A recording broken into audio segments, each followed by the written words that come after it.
It's good to have you both. First of all, welcome to Ricina, Middle East, and here in Abu Dhabi, and welcome to Abu Dhabi as well. Ana Palacio, former Foreign Affairs Minister of Spain, and Brian Katulis, Senior Fellow for U.S. Foreign Policy at the Washington-based Middle East Institute think tank. Welcome both again. Thanks for having us. Sure. The big story today, the big topic, the big news is the return of Donald Trump to the White House, and of course, the impact of his foreign policy. The US president wasted no time. He started working so quickly, and he pledged to do what no other president had done before. Anna, I'll start with you. How does the return of President Trump to the White House change the global political landscape? I think if we speak for the experts, we would say that it's the end of the Wilsonian thread of foreign policy of the United States. This idea that the United States wanted a world, they consider themselves the lightning city in the hill. If we speak for people, it's instant reward policy. So it's this idea that we call transactionalism. It's just, I take it, you give me, I take it, and it doesn't go beyond to eventually the consequences in the long time or even in the medium time. I think that this is what has changed for the world. Now it's unpredictable. I would leave aside, but in this region and generally in the world, it's important, liturgy, the form, formality, that's gone. Again, I think it's a matter of instant satisfaction, which is pretty much what his base, what citizens want to have show business politics, and within this show business politics, just these performances. Brian, do you agree? Oh, absolutely. And I think President Trump's main modus operandi is to disrupt. He tries to be disruptive and unpredictable. And I think the real risk to global order is that I don't see necessarily he has a clear plan of what comes next. He wants to fracture institutions, including some of the institutions of national security in the United States government. He wants to be unconventional and gain leverage in this sort of way. But the challenge is that the world will actually then recreate itself and move in ways to try to balance against what Trump does. And we saw this in his first term. We saw it on economic policy and on other fronts. So for every action, there's going to be a reaction. And the central question in America right now is, what will Trump do next? And no one knows. But I think the world, in many ways, is moving on and trying to reorder itself in anticipation of these unpredictable moves. He doesn't build coalitions.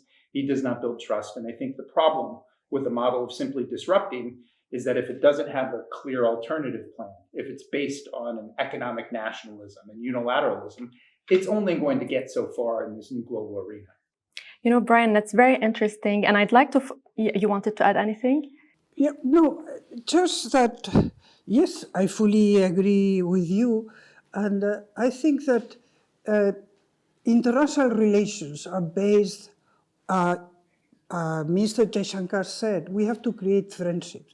Because it's even more than in our lives where we have other alternative networks to fall back in. International relations, you don't. So I fully agree that this instant policy that you just take a situation, you react or you act without taking into account what will be, what will happen, is important. But the problem is that the United States is still I wouldn't say the indispensable nation, this is a definition by Madeleine Albright, but the power of the United States is there. And of course, I think that we have to accept that all the mediations, for instance, in the Middle East, did not bear fruit. And what happened with the ceasefire in Gaza was the result of this unpredictability, of this hell will break loose if there is no agreement before inauguration. And this we have to take into account. Speaking of this point specifically, Brian, what can we expect from Trump's approach to the Israeli-Palestinian conflict, while we know that President Trump might have pressured Prime Minister Netanyahu to agree to a ceasefire with Hamas in Gaza? Right. But also, we know his policies are seen as favoring Israel. And we saw, for example, quote, the Gaza clean-out plan and the reversal of sanctions on settlements in the West Bank. What can we expect from his second term? I think on the Middle East, it's still too early to tell, but the indications are that he will offer an even bigger blank check to Israel and the right-wing government in terms of what it wants to do than he has in the past.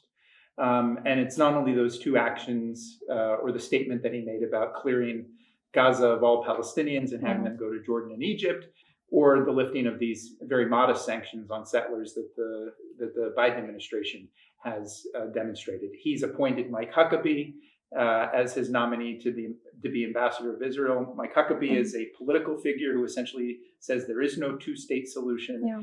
So what I think Trump, whatever he does do, he's going to see the incoherence of his approach pretty quickly.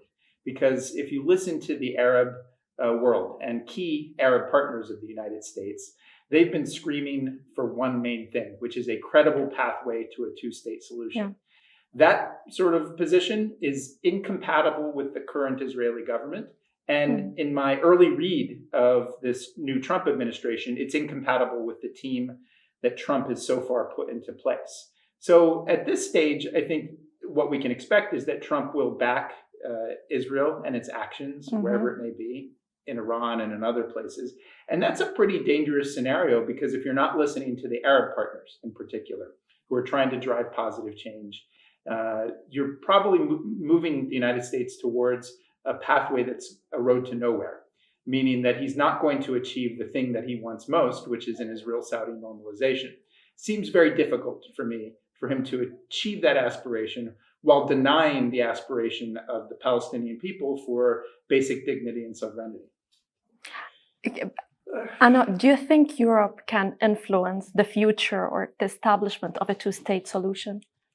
Well, Europe has stood for the two-state solution, and we haven't moved from there. And I think that this is the only realistic solution. The rest will be non-solutions. As for Trump, he's so unpredictable that let's see what happens.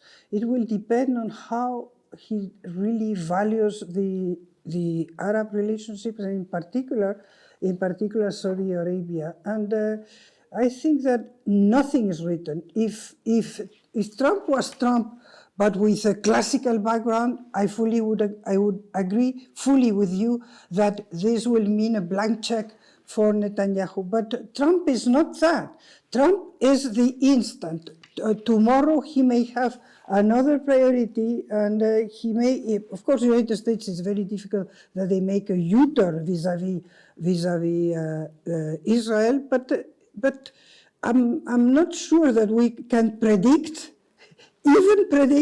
that United States will stand through come hell or high water with Netanyahu, because it's not really Israel either. It's with Netanyahu and Netanyahu's government. We can't predict, but I'll come back to you in a second. We'll move to Europe. That's the final question on the Middle East. Brian, I'd like to ask you to focus a bit on Iran. So the appointment of Steve Witkoff as Middle East envoy, does it signal that the US president might be looking to pursue a broader diplomatic strategy, potentially including a new nuclear deal with Iran before considering other options? It could, but it's still too early to tell, because even Trump himself was unclear about whether this Middle East envoy would have the Iran file.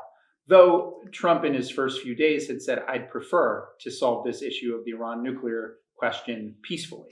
And it's clear, from me at least, people he's put into his Pentagon team, they don't want to do much in this part of the world. If you look at Trump's first term, despite the action against Qasem Soleimani, for the most part, he sent very mixed signals and said, we need to pull out. His vice president, J.D. Vance, a week or two before the election, essentially said the Iran problem, we don't want another war. Israel and the Arab nations should figure out this issue and basically police themselves. But I think one thing Trump should do in trying to wrestle with this problem and challenge of Iran is to work by, with, and through our Arab partners. These are countries that actually have relations with Tehran. And sometimes it's frosty. It's been a little bit warmer the last couple of years. Countries have reopened embassies and things like this. It would be wise for Trump to build some sort of regional framework in the way that the international community built the P5+1 to deal with nuclear negotiations that led to the 2015 nuclear deal. If Trump wants to pursue the path of diplomacy, and he might, it would be best to do this in close partnership, especially with some of our Arab allies, as well as Israel. And there's going to be big gaps between what Israel wants and what some of the Arab partners want. And hawks in his circle also. Yes. I would highlight the potential influence of India. India is very high in Trump's priorities. And I think India can play a role in these areas as well, because I fully agree the priority for Trump is China. China, China, China. The rest is secondary. The rest, he wants to do it with tariffs, with threats, but not really engage. But I think that if Trump listens, and I doubt that Trump listens much, he listens to India right now, and you have seen this in many in many symbolic gestures. Yeah, I know we discussed this before the session. So priority might be right now China, India, rather than the rest of the world. That doesn't mean the rest of the world is not important, but a relationship with India and China might come first. Right. That's just on the external relations. I wanted to stress also that Trump sees himself as elected mostly because of domestic policy concerns and things that have closer relations to the U.S. Right now, the U.S. is implementing under Trump a very aggressive anti-immigration policy, which actually I think will roil the United States and have an impact on its foreign relations in negative ways because of the unpredictability and how we already see this with Colombia. There was some dust up with Colombia that has been smoothed over for now. But I think the center of gravity is mostly on the economic and social cultural issues. And foreign affairs for Trump was not the thing that got him elected. But he will do things, I think, in ways that will disrupt the international system. Well, for sure. I think that Trump cares. It's also surprising because he cannot be reelected. But he really cares for those segments that elected him. And I think he likes to make statements on immigration, statements by doing things, not by being coherent with his campaign or whatever. No, he has this messianic, very strange messianic way in what he does. Here I am, I'm changing this, I'm changing the big problem. I mean, I'm solving in very few strokes the big problem of immigration. I think there is going to be a lot of tension hemispherical. And frankly, I mean, the rest, Latin America counts for the United States. But Trump is in a different wavelength. And I think that this messianic facet, many times we forget because we think of him as the negotiator, as the art of the deal. Yes, the art of the deal, but from positions that have nothing of rationality, nothing of playing on clear interest. No, there is making statements, changing in this kind of presentation that is not seen that much because of all the paraphernalia, all the histrionics that he puts in what he does. Anna, before our time is up, I'd like to speak briefly about Europe, because also we mentioned diplomacy and actions in general. And I'd like to focus on a point. So we know Mr. Trump previously questioned America's commitment to NATO and suggested he might not defend historical allies. Do you think, or how should Europe respond to the possibility of an isolationist White House? I don't think. I mean, yes, of course, it's not exactly isolationist. What Trump has is this shop bookkeeper approach. He has this idea that allies have been just free riding on United States monies, and of course this is particularly crude and in NATO. But we have seen that he has said that he wants tariffs on Taiwan products. Or I think that the problem with Trump, paradoxically, is being the biggest problem is for allies, how to react when you are an ally. If you have a good relationship but not an alliance, and this is the difference with the Quad. The Quad is not an alliance, and for Trump, who is someone that doesn't understand law, just has no sensitivity for institutions and has no sensitivity for links, it's much better to have a relationship but not being married through an alliance. I think that the Europeans, we have to understand that in some issues Trump is right. I mean, we have to spend in defense. Full stop. That's absolutely a must. Having said that, right now we are going a crisis by the invasion of Ukraine that is for us is existential. And right now we need the United States. We cannot improvise. Defense is not something that you do like that and you have your defense. The Europeans have to negotiate the support of the United States with the commitment to spend, and Spain is one of the laggards, to Spain whatever it takes. I'm not sure if 5% is the figure, but of course much more than we are spending right now. If I could say, President Trump is the first United States president who is a convicted felon. This is what the courts of law in the United States have deemed just days before his assuming the office again. He operates with allies and partners like a crime boss family, essentially looking at alliances as a protection network and saying, essentially, you need to pay up, you need to do more for us. Look at the example of Saudi Arabia, when he said that Saudi Arabia is going to invest $600 billion. He said, I want to make it $1 trillion. Why not round it up to $1 trillion? Now that's a style of operating that actually can get some results, but does it build trust? Does it build confidence? Does it build stability in the international system? And my answer is no, it does not. So there will be results, but will they be lasting and sustainable results that benefit other countries, including countries in the Middle East, and benefit the United States in a win-win scenario? And that's where I think, if anyone can make a prediction, I think there'll be more win-lose scenarios under the Trump administration because of his modus operandi. On this, I absolutely fully agree. You cannot do international relations on the short term.